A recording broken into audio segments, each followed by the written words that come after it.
And now, here's your host, Dr. Jake Porter. Welcome to another episode of Betrayal Recovery Radio, the official podcast of the Association of Partners of Sex Addicts Trauma Specialists. I'm your host, Dr. Jake Porter, and I have a special treat for you this week. So every year now, for the last few years, I have been hosting a free online summit for couples called the Choose Connection Summit, specifically designed for couples who are seeking to heal and recover from the effects of sex addiction and or betrayal trauma. This year's summit is scheduled for March 19th through the 25th, so it's coming up here in just a couple weeks. And I want to offer you all a free pass to the summit. If you'll go to chooseconnectionsummit.com, you can get your free pass there. You'll be able to have access to all the talks as they are being launched, and also free access to each of them for 24 hours after its scheduled time for airing. And as a way of letting you know some of the amazing content that you'll get from that summit, this week's episode, I'm actually going to give you a sneak peek to one of the sessions. This is a session in which my teammate, my friend, my colleague, Dr. Wendell Gill, is going to be interviewing another one of my teammates and colleagues here at Daring Ventures, Laura Childers, as they talk about connection, looking at brain-based realities around empathy, relationships, addiction, and trauma. It's a really amazing conversation. Laura and Wendell are both people who are so brilliant, so good at what they do, and so insightful. Wendell has a doctorate in education, and works particularly often with addicts and with couples. And his focus is on emotional intelligence, emotional labor, building capacity for empathy. These are the big sorts of things his research has been focused on through his doctoral work, and where much of his own work has been. And then Laura is an expert on healing brains using brain-based treatment, neurofeedback, neurotherapy. She is our director of clinical neurotherapy here at Daring Ventures. And she really uses cutting edge technology to restore balance to minds where there's been injury through addiction, injury through trauma. She treats dysregulations in the brain, and has just been having amazing results here with this phenomenal method of treatment that is groundbreaking in many, many ways. And so this is just one of the sessions that is going to air during the summit. And I was so impressed when I heard it. I thought it was so informative in telling us what's going on in the brain around trauma and around addiction, and giving even a sense of hope, that we can heal from that I wanted to share that with you, give you a taste of what you could get with that free ticket to the summit. Again, that's chooseconnectionsummit.com.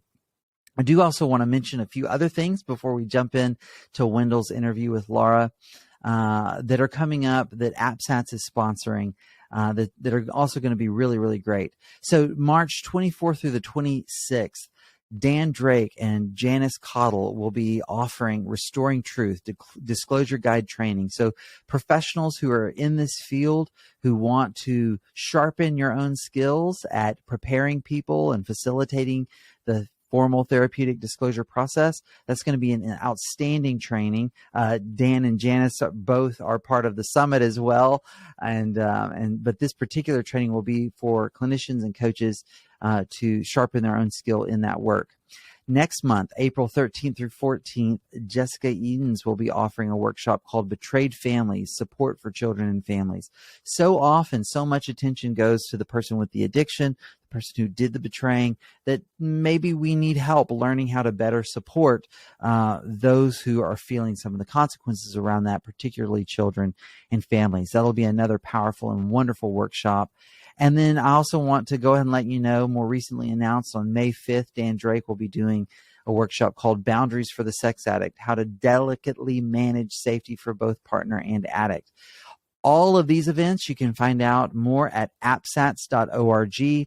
All the links I've mentioned for the summit, for AppSats, and to learn more about Laura and Wendell. They'll all be in the notes for this episode. So let's get right to it. Sit back. I know you're going to enjoy and learn a lot from this interview between my friends Wendell Gill and Laura Childers.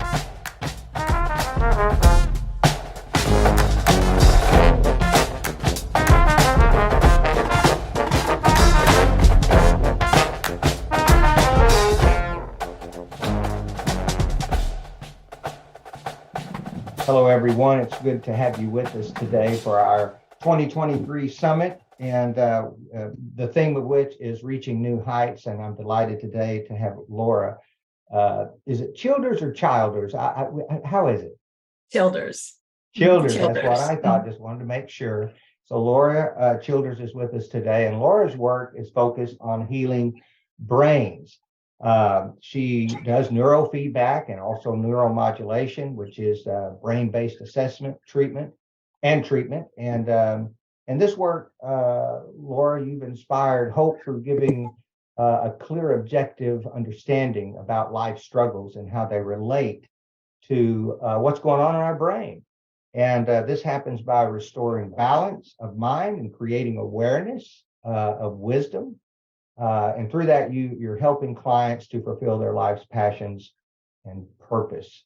So you use a state-of-the-art equipment, right, to assess and also to treat these dysregulations within the brain. And your work deals with trauma, addiction, ADHD, learning difficulties, depression, anxiety, many other diagnoses. I'm just grateful to be here to interview you today, Laura. Welcome. Thank you, Wendell. I'm excited to be here today. So our interview is going to be about brain-based healing, how empathy perhaps develops, and authentic living in light of what we know and come to learn is going on in our brains. So just to start off, Laura, here's a question that just occurs to me. What was it that got you involved in this work, in your own story, perhaps? Yes, yeah, absolutely. It's been quite a journey, honestly, to get to this place. Sometimes life culminates into all of the experiences into a place where you can be there to heal others, which is an awesome thing, which is a wonderful thing. And so I started this journey back in I guess 2014 is when I first started this journey into the brain-based healing. And I actually had a nephew who was struggling, and I had been learning about neurofeedback and brain-based treatment. And so I talked to his mom about it. And so she chose a place to go to and said, "Hey, do you want to come since you suggested this?" And I said, "Great, I'd love to." And so I went to the appointment. I sat in on the sessions with my nephew and really learned a lot. And he's made, really good changes. And so that inspired me. So I thought, you know what? I want to try this. Yeah. So I tried it, and I felt like it was really making changes, in places where, because I'd done a lot of my own therapy. And so it was making changes in places where I felt like that I hadn't been able to move forward therapeutically in some senses. And that really inspired me. And so, yeah. That's really neat. And often, as many people know, what gets us into this work is something personal experience. So that's inspiring. So you are also a licensed professional counselor, right? So you hold that licensing also, and which certainly serves as a basis for your knowledge of how therapy works. Actually, that's what I was told. In doing my own treatment, is that you can do this also. You have a license, you can diagnose, and so you can do this treatment in your field of study. Good.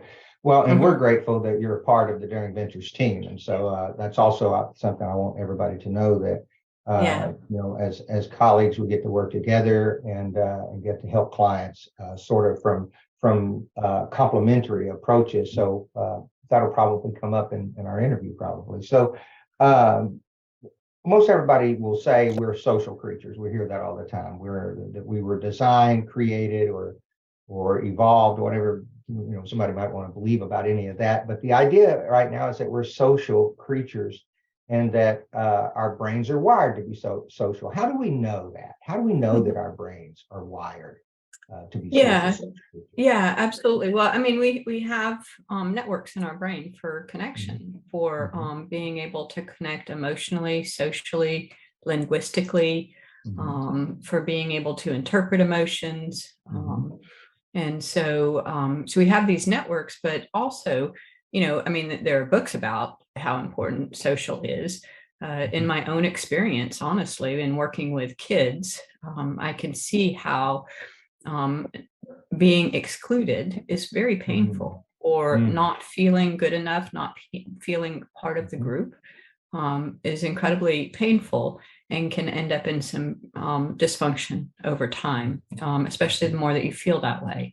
And so there are a lot of, I could go into books about why this happens and what I see.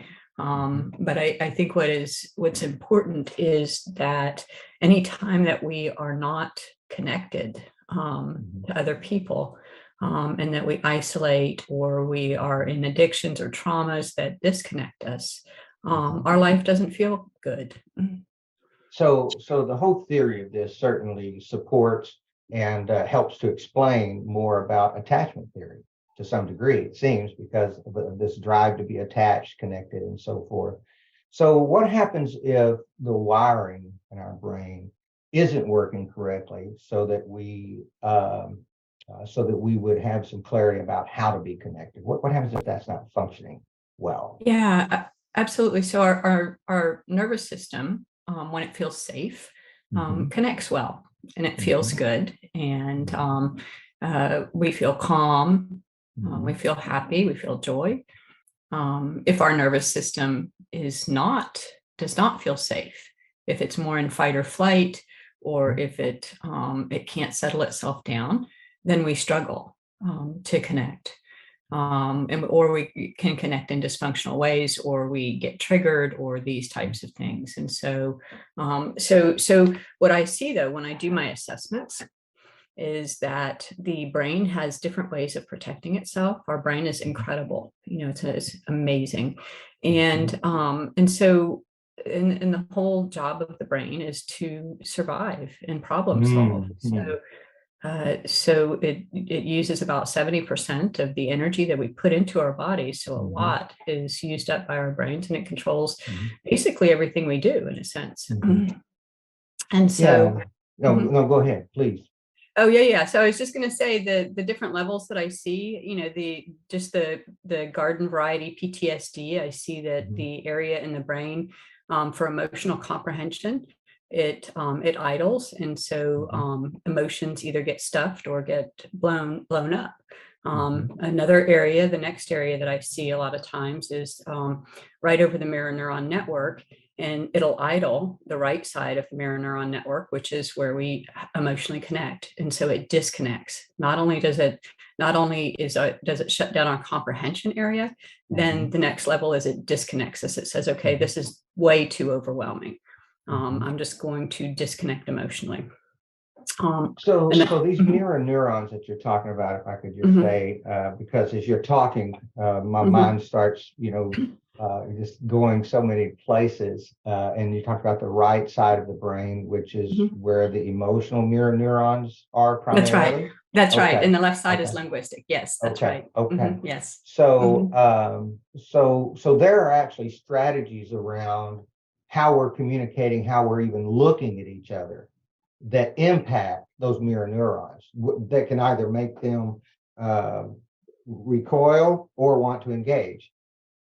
Is that right? Okay. Well, it's actually, I see it a little bit differently. I see it that the mirror neurons are the ones that disconnect us, disengage us. And so if the mirror neurons aren't functioning correctly, or the extended mirror neurons, which is the interpretation of the mirror neurons, if they're not functioning correctly, then our brain is not wired to connect.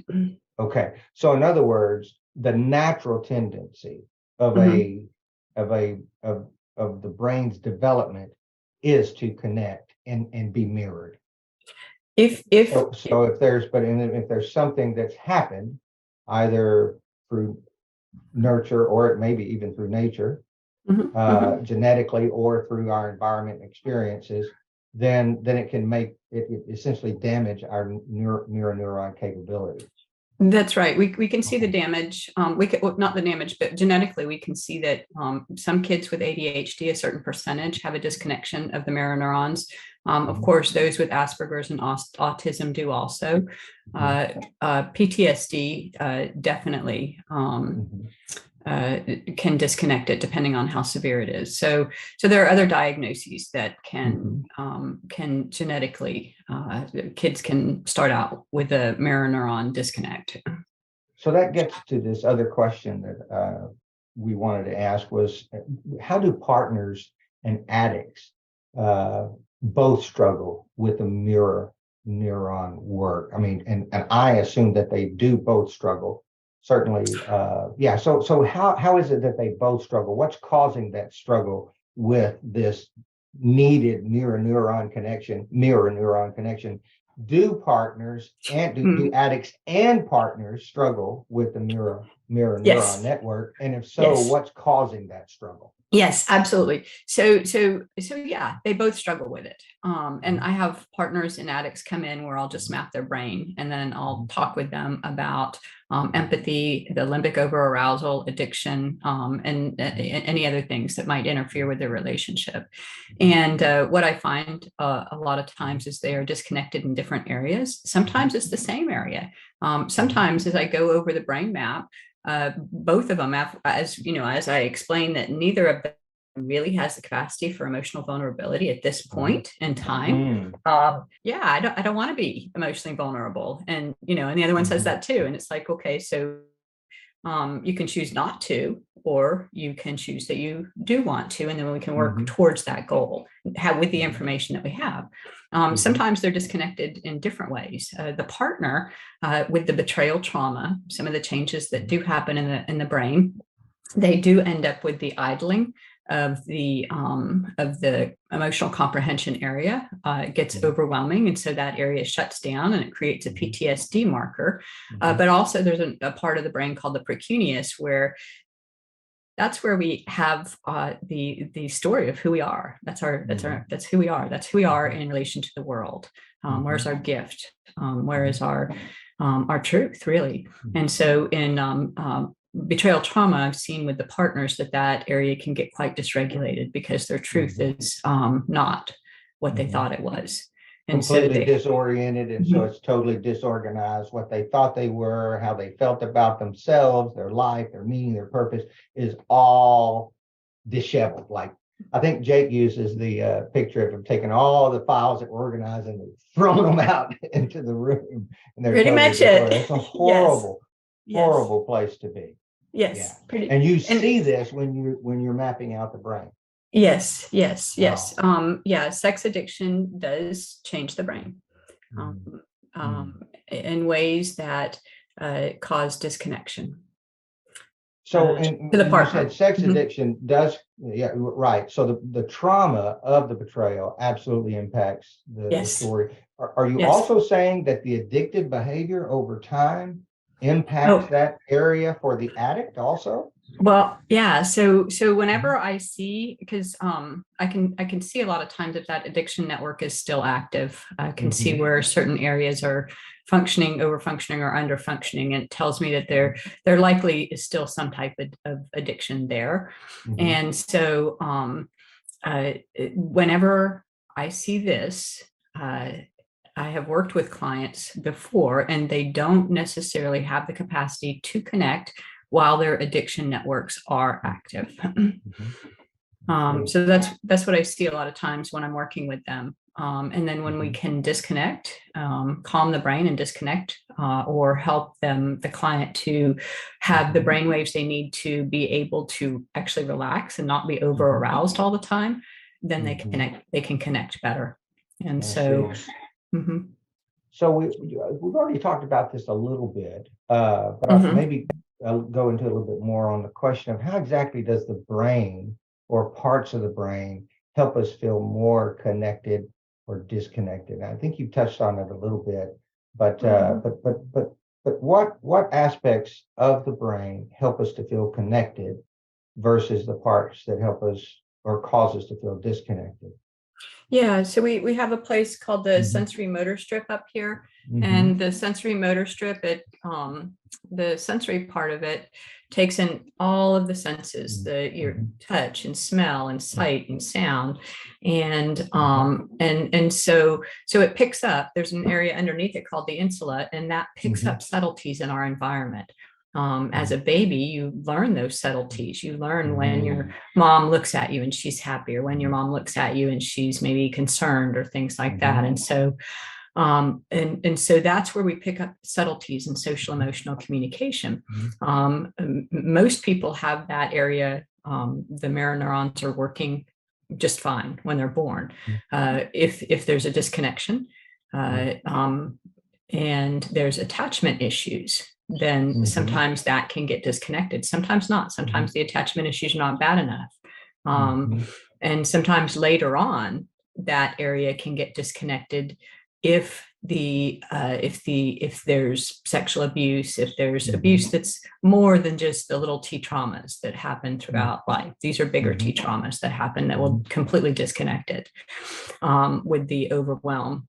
And We the also disconnection we're talking about is essentially the connection between what you said was a sensory motor strip and the insula, which picks up the more subtle aspects of emotional and social communication, isn't it? That's right. Something's happening in the synapses between those two areas of the brain.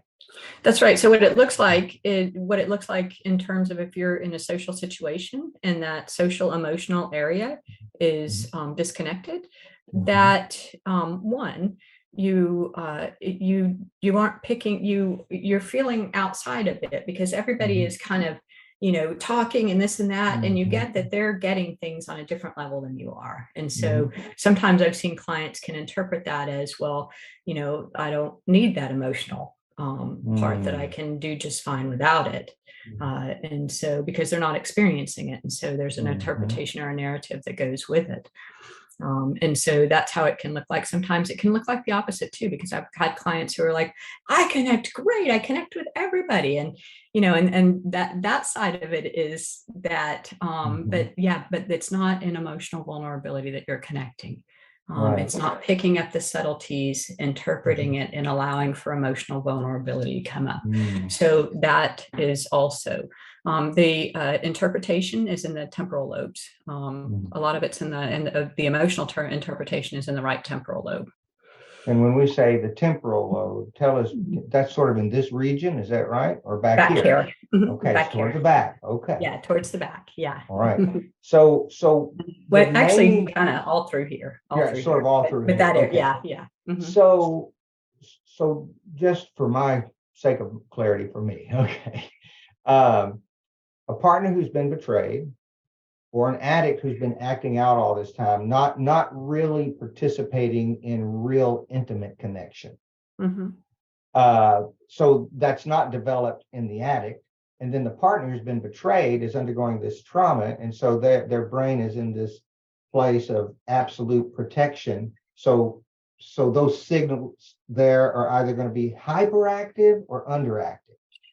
Well, I see it in a couple of different ways. Over the sensory motor strip, depending on the trauma, I'll see what's called alpha idling. So I know that spot is idling. Alpha is our idling frequency.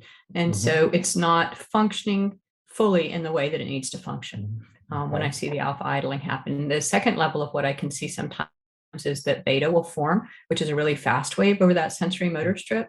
And the beta creates what it looks like in a client is a need to escape. There's a certain restlessness inside themselves, because again, it's over the sensory motor strip. So there's a certain restlessness, that they just want to escape their body. So I've seen these clients go to marijuana, go to alcohol. I've seen more so that goes with different types of drug addictions. I've seen it more so when that is more environmental trauma. And which could be, I mean, that this is a conjecture, which could be the basis of some of these secondary addictions that might emerge, right? That's right. You know, a lot of times I work with clients who are sober sexually, but they'll get into these modes where they sort of get into this trance-like place where that we're even reading a book, they can feel like they're just trancing, turning the pages, or certainly looking at a phone or watching something on TV, sort of just go into this trance. It's sort of a means of escaping. Is that right? Disconnecting. Okay. Absolutely. Yeah. I have compassion, incredible compassion for both the addict and the partner. You know, the addict brain, a lot of times the biggest, what we call phenotype that I see in the brain is called low voltage fast. And basically, this is a brain that goes really fast. It doesn't have anything that is relaxing or calming in it. And so what they're doing is it's so uncomfortable to be inside their brains and their bodies that they find things outside of themselves to calm themselves down. When your brain is really fast, you also become external as opposed to internal. So you tend to look outward. You also tend to blame outward. When your brain has that slow in it, then you can reflect inward better. So, you know, when I see that, that's actually a genetic phenotype. So we see it in families, and not everybody. Some people with that phenotype, you know, I've seen actually partners come in and they have the same phenotype, the low voltage fast. And I'm like, what I understand about them is that they have just white knuckled it.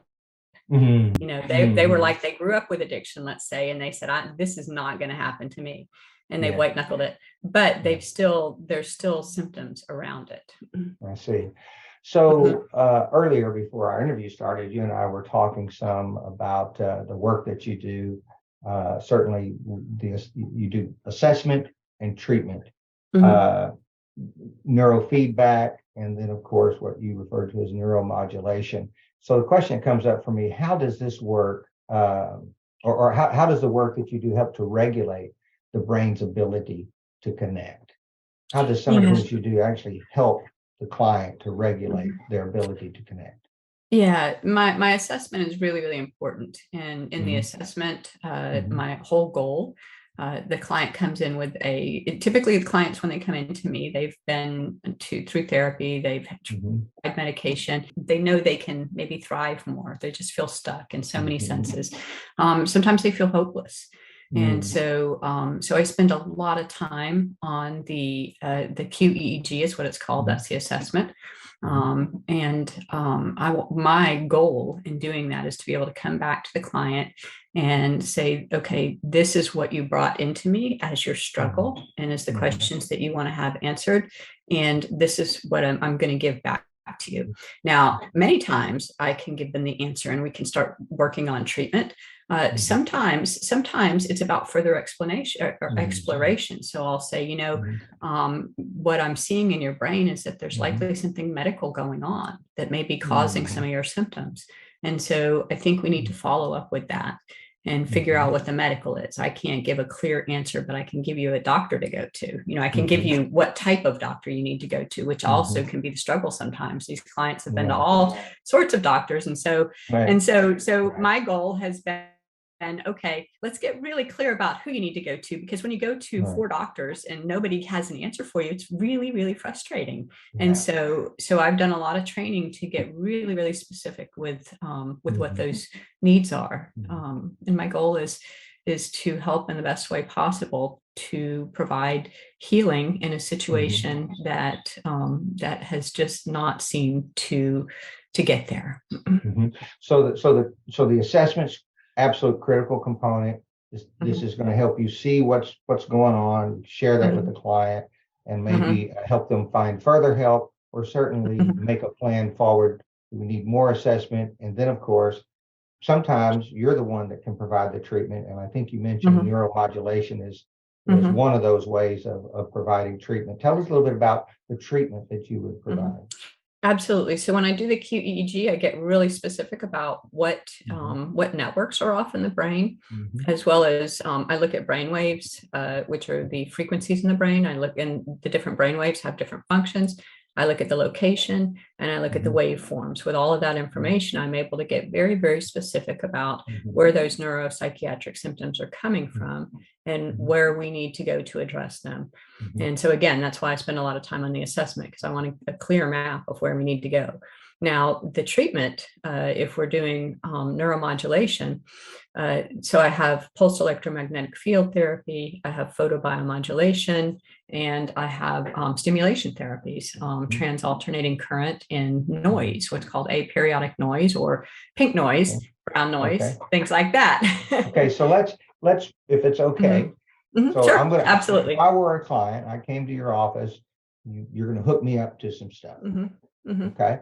And it's gonna be like in my head, or other parts of my arms or anything like that, Mhm. or tell me about that. Yeah, it's gonna be on your brain. And Okay. I have if we did the treatments with the stimulation, a lot of Mhm. times what I do with my trauma clients, the addictive clients, sometimes I do a little bit different, but with my trauma clients, what I find is it really throws off their default mode Mhm. network, which is their resting network. And Okay. so I put the electrodes on the places that are going to stabilize that network. I often start Okay. out with what's called pink noise and then a Mhm. calming frequency. Pink noise is very organizing to the brain. So I'm Okay. working on organizing the brain with that. Okay. I'll also use pulsed electromagnetic field therapy on top of that. Mhm. That helps provide energy to the brain, and it helps with cellular regeneration. Okay. So a good half hour to 45 minutes after the treatment, I often tell clients do things that are really healthy for your brain, because your brain is now open to learning. Mhm. Um, So, and this is in terms of physically painless. Is that correct? Physically, in other words, I'm not going to feel a shock to my head or my body or anything like that. Because these are things it's a clients will good ask me. question. Yeah, it's a very Okay, good they'll question. say, I "Wait a get minute that now." question. Yeah. Yes, Okay. I get that question. Okay, so the photobiomodulation, you feel nothing. The pulsed electromagnetic field therapy, you feel nothing. The stimulation therapies, if I use a stimulation called binaural beats, then you feel nothing. If I use a frequency, then you may feel what clients describe as a little bit of itching. They'll feel some itching at the electrode site, but if I take the electrode off and I put it on their finger, they don't feel anything. So it's Okay. such a small amount of energy that is going there, and so we ramp it up very, very slowly Mhm. at the level of what the client can tolerate. And so the idea is that not that you ramp it up like some of the addicts are like, keep it going, bring it up, keep Right. it going, and then they Yeah. love the treatment actually. But it's more about that we're trying to stabilize your brain, and so but they'll feel it. So, let me. I'm thinking of a couple of questions I've sort of noted here. Mhm. Um,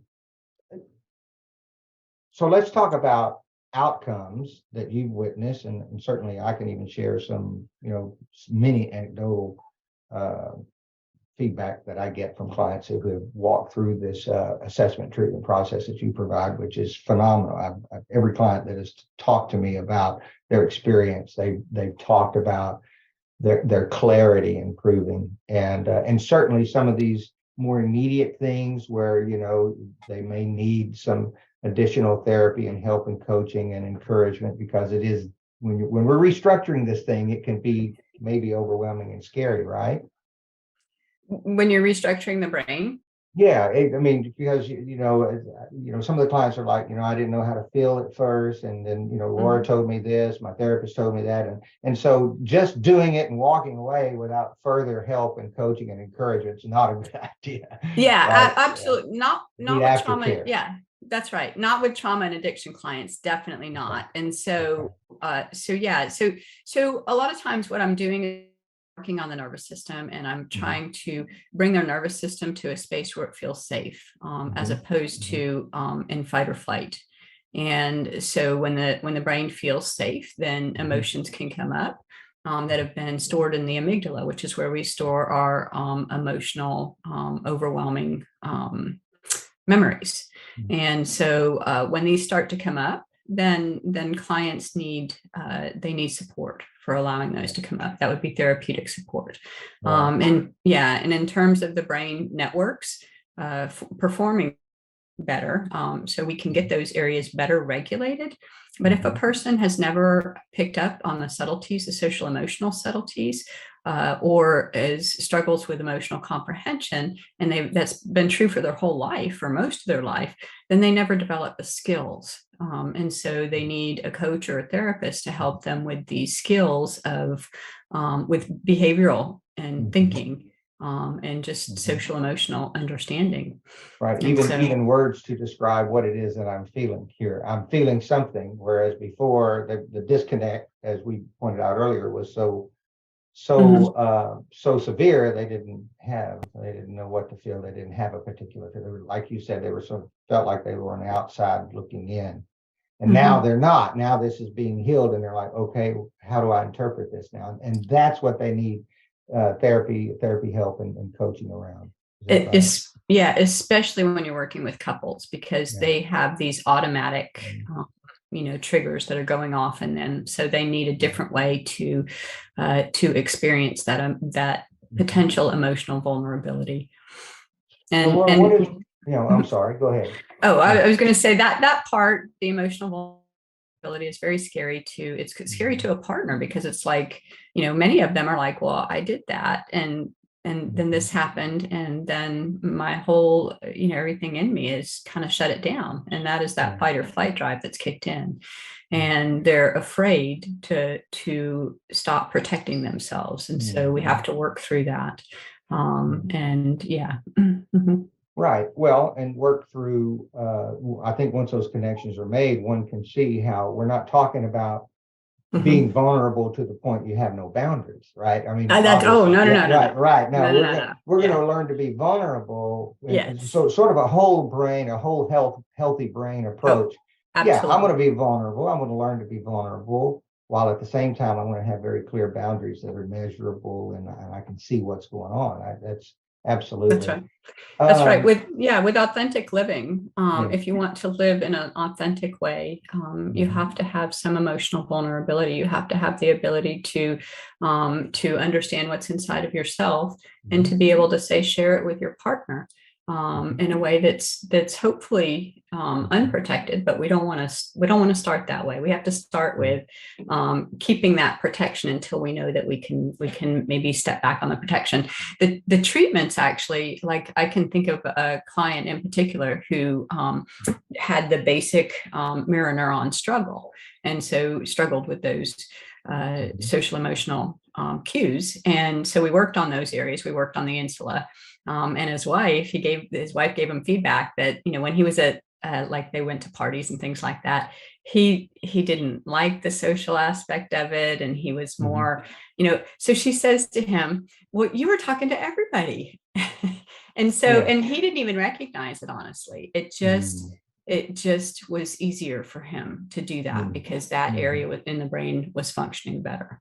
And so sometimes it happens like that. That was not one of my trauma and addiction clients. That was actually another client. With the trauma and addiction clients, I find that because there can be so much toxicity between them and in their lives, that we really need to work on the therapeutic and coaching aspects to help them unwind some of what they've learned.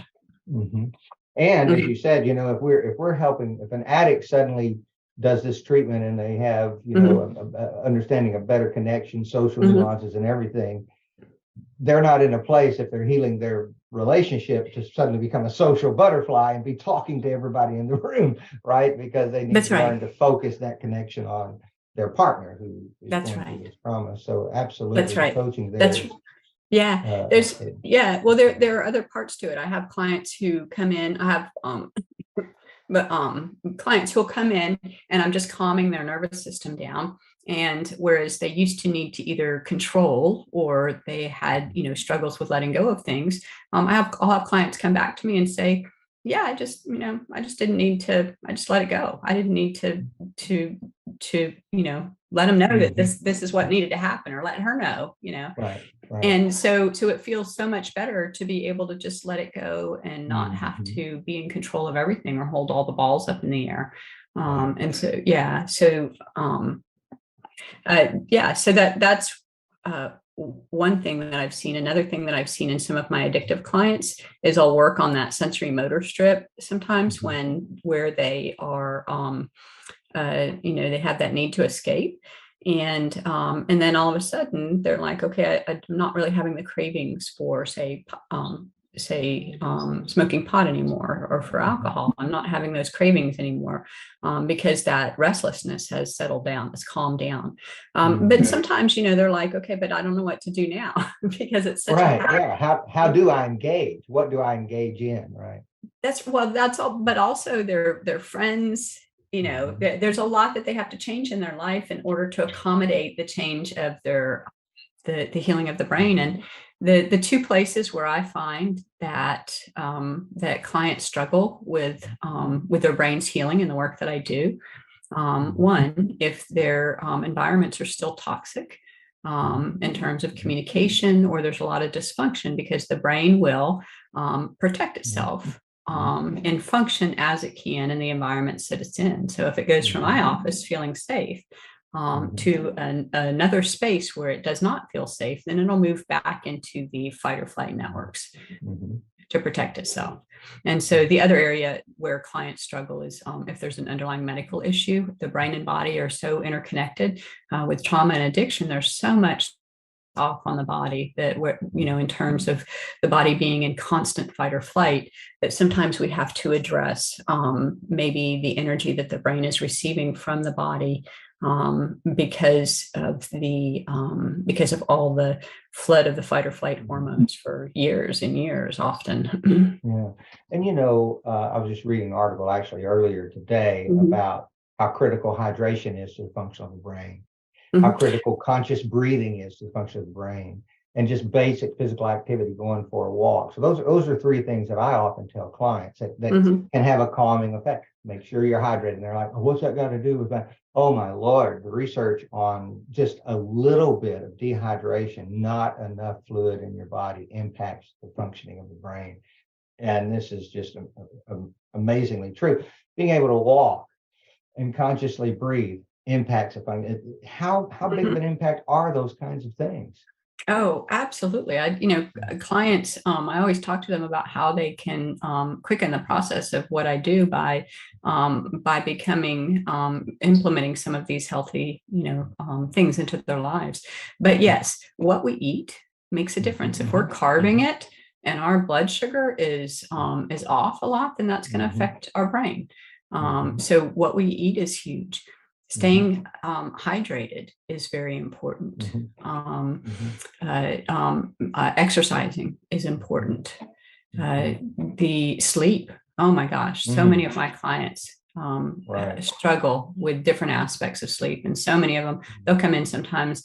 In the morning, they're on, of course, a stimulant, and then at night, they're on something to put them to sleep. And I always have a sense that when I look at their EEG, I'm going to see that I'm going to see sleep in their EEG, which is not really what I want to see when it's supposed to be a waking EEG. And then I know that potentially they have a sleep disorder, and lowering stress. Living more simply, connecting spiritually.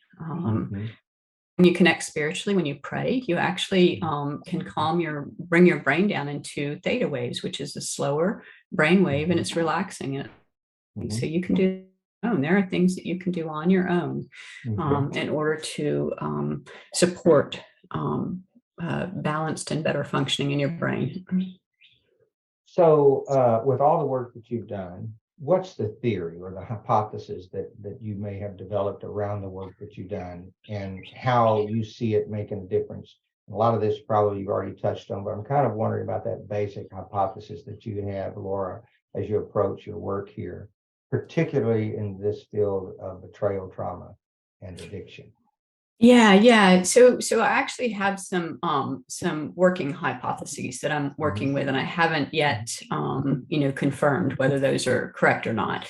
But basically, one is that if we can use the brain-based work in order to help regulate the nervous system better, along with the coaching and the therapy and the other services that clients receive at Daring Ventures, then instead of say the 3 to 5 years that it takes to stabilize, or if there's complex trauma or a personality struggle, then it can be 5 to 10 years. It can take a lot longer.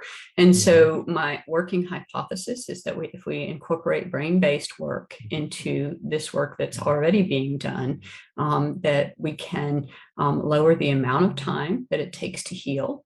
And we can also help them to heal in a way that's not quite as painful, that has less, because the brain is more regulated. When the brain is more regulated, it can process things better. Wow, that alone is a huge thing, because one of the most basic questions when I'm working with particularly the addict coming right out of disclosure, and there's a lot of pain, and he, generally it's he, not always, but the betraying partner, the one who did the betraying, will often ask, "Oh my God, I've done so much damage to my partner. How long? Is it possible, and how long?" Right? And of course, my answer is typically yes. Obviously, it is possible. There's a lot of work to be done, but it's absolutely possible, because we see it. We get to witness that in many couples that come through our practice. But in terms of the time, I sort of stick with, Carnes is 3 to 5 years at least, right? Longer if there are a lot of underlying disorders that may be going on, as you just suggested. And the idea that this kind of work could abbreviate that is absolutely huge, and that would be great news. Yeah. And so far, I think as just an observation, I think I'm witnessing that with some of the people who come through your assessment and treatment process. Oh, well, I would love to hear what you're seeing, Wendell. I would love to hear that. Just the clarity of an awareness of what's going on for the addict primarily. Just the awareness of, I know what's going on now. I have greater clarity of how to breathe, of how to relax, and it seems, as you said, to settle down that central nervous system, so that because one of the major issues in relational healing is when the betrayed partner has a need, the addict overreacts to that, or the betrayed partner is activated or triggered, as many people call it. The addict will react like, they will be triggered as a result of their triggered, as a result of the partner being triggered. So being able to just be more settled and not as reactive helps the healing process. Oh, totally. But on both sides, it does, totally, because when your nervous system is activated, then so the time to communicate with your spouse, especially with anything that's important, is when your nervous system is in a spot where it feels safe. And because then you can communicate in a way that is not hurtful to either of you. But if you're communicating both in a state of fight or flight, then it's not going to work. It's not going to work well. It keeps escalating, doesn't it? It keeps getting worse and worse, and escalating. So the idea with that, in terms of my work, is to get the brain to a place where, again, the brain and the body feel safer. And then we can communicate in a place where the nervous system is calmer and not as reactive. The other thing, the other thing I see that helps addicts that I thought about when you were talking is some of the addicts is that many of them, I find, have learning disabilities, and they didn't necessarily know that as a child. Some of them did, some of them didn't. Some of them just thought they were different. And so what I find is if you grow up in a household that can't validate who you are, and that you feel less than in the household, and then you go to school, and again, you feel less than because you have learning disabilities, but it's never identified, or it's not identified correctly, then again, you feel less than again. You feel less than everywhere. So why not escape into drugs or sex or alcohol or whatever your choice is, right? And so they learn that yeah, you know, I think you had dyslexia as a child. Does that fit for you? Because I'm seeing that those areas of your brain are not, you know, and they're like, oh, I knew that, but yeah, now that you know, now that you say it, and and it opens this whole world up of oh wow, that it's, you know, that because I think they place so much shame upon themselves about all of it, and some of it is just that needs were not addressed when they were in school or of course at home. And if those needs had been addressed better, then it's likely that they would function better. Right. What's fascinating, I was looking at some material earlier about brain development, actually about a month ago, and where the great debate about nature and nurture, is it one or the other? And the reality is not many people are debating that anymore, because we kind of know that it's both, right? Oh, absolutely. Both. And that nurturing piece can make up for a lot of deficiencies that a person might have. And is that what we've learned? Oh, yeah. So oh, absolutely. I've got a really good like case that demonstrated this. I was just amazed at this case. So this particular case actually was medical trauma that this particular person as a child through adolescence had, or through college years, had to have like 18 surgeries because of a genetic struggle that they had. So there was a lot of medical trauma. Family is nurturing and loving and emotionally connected. And so I was really expecting to see the PTSD marker. I was really expecting to see signs of trauma in this particular person's brain. I did not see the PTSD marker. And I believe that that is because he didn't have to idle his emotional spot, you know, in the brain, because his parents kept that emotional connection open for him. He felt rejected a lot because he, in his development growing up, was do the things that other boys are able to do. And so that area was a little bit more off, but that home-based sense of security and sense of safety that he had was critical to being able to help him, even though he had a medically based issues with his brain. Absolutely. Wow. And that nurturing piece is really, and this is hard, if I could just say this is the most challenging component of relational healing that I work with addicts and with partners, with couples, is the fact that the addict has to, or the request is, the hope is that the addict can move from this person who did these horrible things that cause significant injury, to move from that person to a person who is now trustworthy as a nurturer. That's really the goal, isn't it? Is to move them from this person who did the injury to a person who can be healthy enough to say, I'm okay, let me be the nurturer now. That's kind of what we're aiming for, isn't it? That's huge. That requires like a miracle, but there is a process, isn't there? Yeah. As a matter of fact, I have, I can think of client addicts that I've worked with that, will all say right to them, your wife she's longing to connect with you on an emotional level. She wants, that's when she says, that you need to heal more deeply. That's what she's saying is, I want to connect with you on an emotional level. Right. And they'll say back, I want to do that too. I want to connect with her at certain levels of where they're at, right? Sure, I want to connect with her, but I don't know how to, and I can't. And so that's a great place to start. Yeah. Laura, one final question, and thank you. This has been so enlightening to me. And as you, and maybe as others hear this, you could be what I'm doing. I'm thinking, what's my brain doing right now? How's this thing functioning? Or am I making a connection between the different parts? But I guess a final question would be, what are some visions that you have or around the future direction of the work that you're doing? How do you see it, and how do you see the work that you're doing in the future? Not perhaps just in terms of how it relates to betrayal, trauma, and addiction, but in other fields. Oh, there's just so much right now. It's just an exploding area.